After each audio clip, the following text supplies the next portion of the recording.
Assalamualaikum warahmatullahi wabarakatuh. Ketemu lagi di channel Asmi. Nah, kali ini kita akan bahas mengenai administrasi persuratan yang biasanya dikeluarkan oleh sebuah organisasi. Nah, surat ini pasti nggak akan pernah lepas dari yang namanya organisasi, karena surat ini digunakan sebagai sarana komunikasi untuk menyampaikan informasi tertulis oleh suatu pihak ke pihak lain. Juga biasanya digunakan sebagai bukti tertulis dalam suatu organisasi. Kalau kita bicara tentang persuratan dalam suatu organisasi, berarti yang kita bahas adalah jenis surat, yaitu surat resmi. Dalam suatu organisasi, biasanya yang berperan penting dalam pembuatan surat adalah sekretaris umum. Tapi bukan berarti teman-teman tidak perlu tahu terkait ini. Teman-teman juga penting, sangat penting untuk tahu tentang persuratan. Di sebuah organisasi itu ada yang namanya pembagian surat berdasarkan kode. Kode A untuk lingkup internal dan kode B untuk lingkup eksternal. Tapi ini tergantung lagi dari kebijakan organisasinya. Kadang ada yang menggunakan dua kode untuk eksternal, yaitu kode B dan C.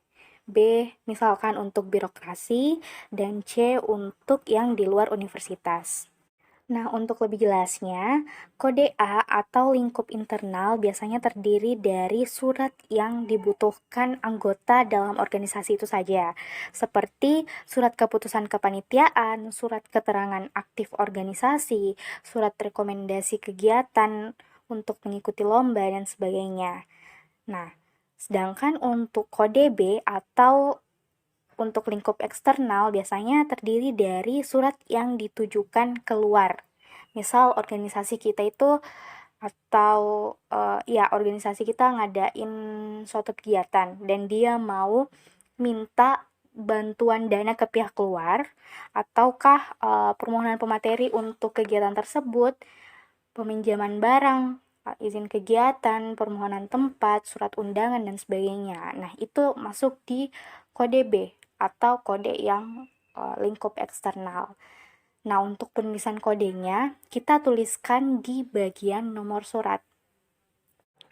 Nomor surat ini biasanya dia posisinya di bawah kop surat atau di bawah judul atau nama suratnya.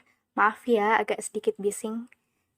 Untuk penulisan nomor surat itu sendiri biasanya punya aturan yang ditentukan oleh suatu organisasi.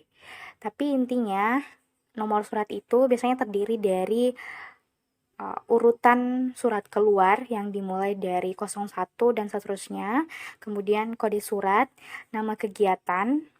Kode surat tadi A atau B, A untuk lingkup internal dan B untuk lingkup eksternal misal ya.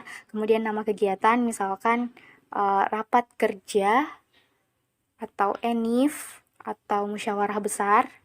Kemudian nama organisasinya, bulan terbit dalam angka Romawi, kemudian tahun terbit.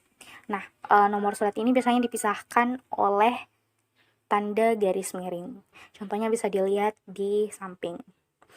Jadi ingat ya, tetap mengikuti kepada aturan atau kebijakan yang sudah ditetapkan dalam organisasi tersebut. Oke, mungkin itu aja dulu. Kalau kalian punya pertanyaan atau tanggapan yang berbeda, bisa spill di kolom komentar ya.